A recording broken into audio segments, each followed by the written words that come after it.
लोक प्रशासन के अर्थ, विषय क्षेत्र और महत्व की चर्चा कीजिए। उत्तर है इसका आधुनिक युग समाजवादी और लोक कल्याणकारी राज्य का युग है। इस युग में शासन जनता की भलाई के लिए कई कार्यक्रमों को अपने हाथ में लेता है। मानव जीवन की अत्यंत इच्छाएं हैं जिनकी पूर्ति के लिए वह हमेशा क्रियाशील या कर्तव्यशील रहता है। इसके मानव को अनेक सुविधाओं की भी आवश्यकता होती है। प्राचीन काल में शासन की रचना बहुत ही सरल हुआ करती थी, क्योंकि उस समय शासन के पास काम भी बहुत कम हुआ करते थे।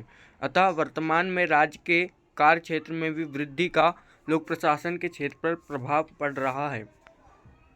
आइए जानते हैं लोक प्रशासन के अर्थ के बारे में। लोक प्रशासन राजनीति की एक व्यवहारिक शाखा है। इसमें राज्य के प्रशासनिक या शासन के उस भाग का जो नीतियों के क्रियान्वयन से किसी प्रकार से जुड़े हैं, ढांचा और उसकी प्रणाली, संगठन इत्यादि का गहन अध्ययन किया जाता है। लोक प्रशासन अंग्रेजी के दो शब्दों से मिलकर बना है, जो है पब्लिक और एडमिनिस्ट्रेशन। पब्लिक का अर्थ लोक है या जनता का अर्थ लोक प्रशासन में सरकारी से है, जबकि एडमिनिस्ट्रेशन शब्द लैटिन भाषा के दो शब्द एड और मिनिस्टेर से बना है। यह फ्रेंच में एडमिनिस्टर तथा पुरानी अंग्रेजी में एडमिनिस्ट्रेन रहा है, जिसका अर्थ काम करवाना या व्यक्तियों की देखभाल करना है। इस प्रकार लोक प्रशासन का अर्थ सरकारी प्रशासन से है, जो निजी प्रशासन से अलग है। जब यह सार्वजनिक हित के लिए उपयोग किया जाता है तो इसे लोक प्रशासन कहा जाता है। लोक प्रशासन जनता के हित के लिए सरकार द्वारा संगठित कार्य है। मतलब जो भी काम सरकार के द्वारा जनता के हित के लिए किया जाए वो लोक प्रशासन के अंतर्गत आते हैं। निजी प्रशासन अलग है। आइए जानते हैं लोक प्रशासन के विषय क्षेत्र के बारे में। एक अध्ययन विषय क्षेत्र के से तात्पर्य है कि उस विषय के अधिकार क्षेत्र में कौन कौन से कार्य या क्रिया सम्मिलित की जाती है। मोटे तौर पर हम कह सकते हैं कि लोक प्रशासन का क्षेत्र राज्य तथा सरकार के क्षेत्र जैसा है, किंतु यदि हम बारीकी से विचार करें तो इस निष्कर्ष पर पहुंचेंगे कि लोक प्रशासन का क्षेत्र अभी पूरी तरह स्पष्ट नहीं हो पाया है, क्योंकि कुछ मूलभूत प्रश्नों का हल अभी खोजा जा रहा है। आइए लोक प्रशासन के कुछ महत्वपूर्ण बिंदुओं के बारे में अध्ययन करने से इसके विषय क्षेत्र के बारे में जानकारी प्राप्त करने का प्रयास करते हैं। लोक प्रशासन के क्षेत्र से संबंधित दृष्टिकोण और या विषय क्षेत्र का वर्णन। ये कुछ हैं। संकुचित दृष्टिकोण विषय क्षेत्र। अगला व्यापक दृष्टिकोण विषय क्षेत्र। अगला पोस्टकॉर्प दृष्टिकोण। अगला लोक नीति संबंधित दृष्टिकोण, मनोसामाजिक दृष्टिकोण, लोक एवं निजी प्रशासन विभाजन दृष्टिकोण। आइए जानते हैं इनके बारे में संक्षिप्त रूप से। पहला है लोक प्रशासन के क्षेत्र का संकुचित दृष्टिकोण यानी छोटा रूप। संकुचित विचार के मानने वालों के अनुसार लोक प्रशासन का संबंध शासन की केवल कार्यपालिका या कार्य करने वाली शाखा से जुड़ा हुआ होता है। साइमन ने कहा है कि लोक प्रशासन से अभिप्राय उन क्रियाओं से है जो केंद्र, राज्य या स्थानीय सरकारों की कार्यपालिका शाखाओं द्वारा संपादित की जाती है। अगला है लोक प्रशासन का व्यापक दृष्टिकोण, जिसके समर्थक ये मानते हैं कि लोक प्रशासन के अंतर्गत सरकार के तीनों अंगों यानी व्यवस्थापिका, कार्यपालिका एवं न्यायपालिका द्वारा संपादित कार्य शामिल है। इसके अनुसार लोक प्रशासन के क्षेत्र में वे सभी कार्य जुड़े हैं जिनका प्रयोजन लोक नीति को पूरा करना या उसके ऊपर कार्य करना होता है। पोस्ट कॉर्प दृष्टिकोण। लोक प्रशासन के कार्य के क्षेत्र से संबंध में पोस्ट कॉर्प विचार लूथर गुलिक की देन है। पोस्ट कॉर्प शब्द अंग्रेजी के 7 शब्दों के प्रथम अक्षरों से मिलकर बना है, जो ये इस प्रकार है। पोस्ट कॉर्प, जिसमें पी प्लानिंग को दर्शाता है, जिसका अर्थ है योजना बनाना। ओ दर्शाता है ऑर्गेनाइजिंग को, जिसका अर्थ है संगठन बनाना। एस दर्शाता है स्टाफिंग को, स्टाफ या कर्मचारी की व्यवस्था करना। डी दर्शाता है डायरेक्टिंग को यानी निर्देशन प्रदान करना। सी ओ दर्शाता है कोऑर्डिनेटिंग को यानी समन्वय स्थापित करना। आर दर्शाता है रिपोर्टिंग को, जो रिपोर्ट या प्रतिवेदन तैयार करना को होता है। बी दर्शाता है बजटिंग को यानी बजट निर्माण तैयार करना। लोक प्रशासन का क्षेत्र लोक नीति संबंधी दृष्टिकोण। लोक प्रशासन का निर्माण सर्वोच्च राजनीतिक कार्यपालिका तथा विधायिका करती है तथा लोक प्रशासन के अधिकारी और संस्थाएं राजनीतिज्ञों द्वारा लोक नीति को लागू करते हैं। अगला है लोक नीति का मनोसामाजिक विषय क्षेत्र।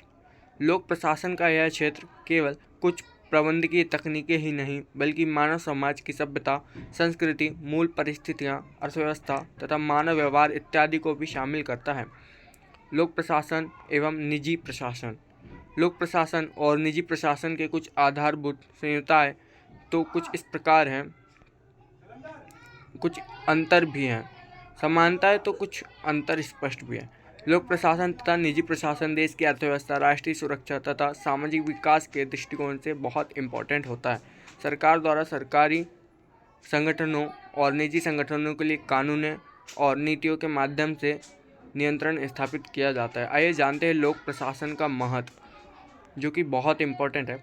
लोक प्रशासन आधुनिक राज्य का दर्पण है, यानी आधुनिक राज्य को, जो वर्तमान राज्य को दर्शाता है। यह मानव जीवन के बहुमुखी विकास की दिशा व दशा दोनों में ही लोक प्रशासन का अमूल्य योगदान होता है। लोक प्रशासन कर्मचारी को प्रशिक्षित करने, विद्यार्थी को कार्यरत एवं प्रशासनिक दृष्टिकोण के प्रति गतिशील करने व प्रशासकों को पेशेवर योग्यता के साथ व्यावसायिक धारा में सम्मिलित होने के योग्य बनाने में बहुत ही उपयोगी रहा है।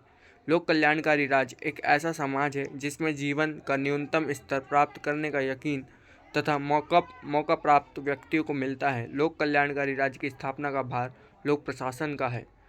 आइए जानते हैं इसके महत्व के निम्न बिंदुओं को। राज्य का व्यवहारिक व विशिष्ट भाग। लोक प्रशासन राज्य का व्यवहारिक भाग होता है या स्पेशल भाग होता है, जहाँ पर इसके माध्यम से नीति का निर्माण किया जाता है। जन कल्याण का माध्यम, इसके माध्यम से लोक नीति का निर्माण कर जनता की भलाई के लिए नीति को बनाया जाता है। और सामाजिक रक्षा, अखंडता तथा शांति के लिए लोकतंत्र का वाहक एवं रक्षक, सामाजिक परिवर्तन का माध्यम, सभ्यता, संस्कृति तथा कला का संरक्षक, विकास प्रशासन का पर्याय व कानून और न्याय में सहयोगी, औद्योगिक और आर्थिक विकास। उपरोक्त बिंदुओं का संक्षिप्त परिचय करके हम लोक प्रशासन के महत्व के बारे में जानने का प्रयास करते हैं। राज्य का व्यवहारिक व विशिष्ट भाग। शासन मतलब सरकार के कार्यों और उत्तरदायित्वों को एक सही रूप देने में लोक प्रशासन की एक अनिवार्य और विशेष आवश्यकता है, क्योंकि आज का युग या आधुनिक युग में राज्य को एक बुराई के रूप में नहीं बल्कि मानव कल्याण और विकास के लिए अनिवार्य जरूरत के रूप में देखा जाता है।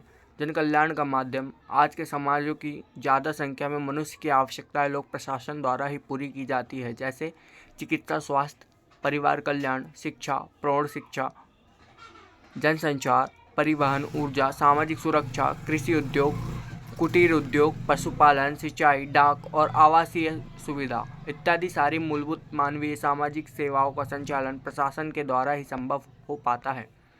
रक्षा, अखंडता और शांति के लिए कुशल प्रशासन सरकार का एक मजबूत सहारा होता है।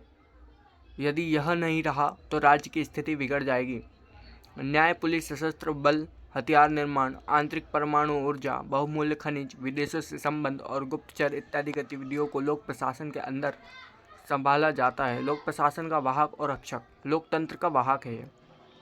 आम व्यक्ति और शासकीय कार्यों की सूचना पहुंचाना, नागरिक और मानव अधिकारों को सही ढंग से काम मिलाना, निष्पक्ष चुनाव करवाना, जनता की शिकायतों का समाधान निकालना, राजनीतिक चेतना में वृद्धि करना और विकास के कार्यों में जन सहभागिता सुनिश्चित कराने में के क्रम में लोक प्रशासन की महत्वपूर्ण भूमिका होती है। सामाजिक परिवर्तन का माध्यम। आधुनिक समाज विकासशील समाज है जिसमें परंपरागत जीवन शैली, अंधविश्वास, रूढ़ियों और कुरीतियों में परिवर्तन लाने के एक सामाजिक जरूरत महसूस होती है। सुनियोजित सामाजिक परिवर्तन लाने के लिए शिक्षा, राजनीतिक चेतना, आर्थिक विकास, संविधान, कानून, मीडिया, दबाव समूह और स्वयंसेवी संगठनों सहित प्रशासन भी एक यंत्र माना जाता है जो समाज की स्थितियों के परिवर्तन की दिशा में एक महत्वपूर्ण कदम बढ़ाता है। सभ्यता, संस्कृति और कला का संरक्षक है लोक प्रशासन। वैसे तो पुराने समय से ही कला और संस्कृति को राजाओं का संरक्षण मिलता रहा है, फिर भी आज के भौतिक युग में सांस्कृतिक परिवर्तन अत्यधिक मात्रा में हो रहा है। राज्य के दायित्व पहले की तुलना में कहीं ज़्यादा गंभीर हो गए हैं, जिनके संरक्षण को दायित्व लोक प्रशासन के द्वारा उठाया जाता है। लोक प्रशासन के माध्यम से विभिन्न सांस्कृतिक और कला के संरक्षण के लिए नीतियाँ व जागरूक कार्यक्रमों का आयोजन किया जाता है। विकास प्रशासन का पर्याय व कानून और न्याय में सहयोगी। विकास के लक्ष्यों की प्राप्ति के लिए लोक प्रशासन के द्वारा कर्मचारियों व विशेषज्ञों द्वारा लोक नीति का निर्माण कर उसके ऊपर काम किया जाता है। और यह एक विकासात्मक कदम उठाने के लिए अपनाया गया प्रयास होता है। आज के समय किसी भी देश में कानून का शासन सबसे ऊपर है। कानून से बढ़कर और कुछ भी नहीं है। संविधान, कानून, नियमों और नीतियों को पालन करने की दिशा में लोक प्रशासन अपनी एक महत्वपूर्ण अदा करता है। इसलिए निष्कर्ष के रूप में कहा जा सकता है कि लोक प्रशासन किसी भी राष्ट्र के विकास में बहुत ज़्यादा आवश्यक है, जो किसी देश के संचालन तंत्र में अपना विशेष योगदान देता है, जिसमें जनता की अपेक्षाओं के अनुरूप तथा देश हित में उद्देश्यों को ध्यान में रखकर शासन तंत्र के संचालन के लिए विशेष रूप से अपना योगदान देता है। इसके विभिन्न विशेष क्षेत्रों के अनुसार लोक नीति निर्माण में सहायता मिलती है या होती है। वह सरकार तथा जनता के मध्य संपर्क का एक महत्वपूर्ण साधन लोक प्रशासन प्रतीत होता है। नीति का निर्माण करना, नीति पर कार्य करना, उसके लिए कर्मचारियों व अधिकारियों की नियुक्ति, जन जन तक उस नीति को पहुंचाना व जनता की प्रतिक्रियाओं का अध्ययन कर अन्य प्रक्रियाओं का निर्धारण करना लोक प्रशासन के अंतर्गत शामिल है। इसलिए लोक प्रशासन एक महत्वपूर्ण विषय है, जिसके द्वारा शासन और प्रशासन राज्य के विकास व मजबूती के लिए नीति निर्माण की जाती है व उस नीति पर कार्य किया जाता है। लोक प्रशासन जनता के लिए प्रशासन बनाने और अपनी भूमिका निभाता है। इसलिए इसका महत्व किसी भी देश, समाज व नागरिकों के व्यक्तिगत स्तर को बढ़ाने के लिए बहुत आवश्यक है। इसके माध्यम से हमने जाना लोक प्रशासन के अर्थ, विषय क्षेत्र और महत्व की जानकारी के बारे में।